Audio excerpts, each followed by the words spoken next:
Hello. How are you? Cantik kan? Warna hitam. Banyak lagi kawan-kawan tapi saya suka hitam lah.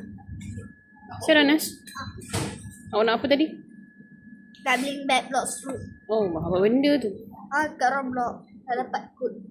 Laluan dia lah. Jom let's go. Nak ada suka. Yang lawan-lawan. Craft tak suka. Sekejap. Mama suka ni. Ada tak suka main craft lah. Tak banyak cars kat sini mana? Dia tak suka main craft. Ni. Ni comel. Ada solar. Ini makanan makan. Apa benda nak apa tadi? Ni ke nak try ni? Kata nak. Pedas kan? Nak sosis bun. Tak makan. Pedas tak ni? Kita tanya Miss tu. Yang origin ni pedas tak? Mana? Dia apa ni? Cheese milk cheeky bowl. Macam tak baloi je. Yang ni okey. Hari tu pernah beli kan? Okey lah nak ni apa? Apa itu yang beli hari tu? Nak.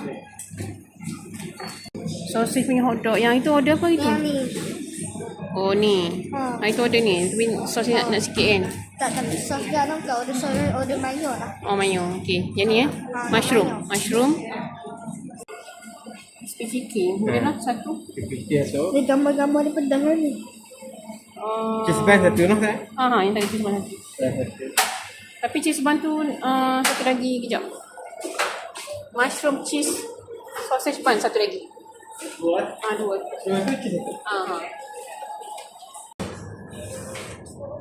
Saya jalan-jalan. Jam berapa dah? Kita nak lunch lagi. Dah jam 12 dah. Kosong. Kat sini saya suka dia punya bun dia. Bun dia best lah.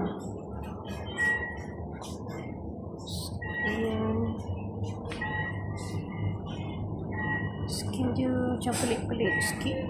Tusai-tusai macam ni. Tak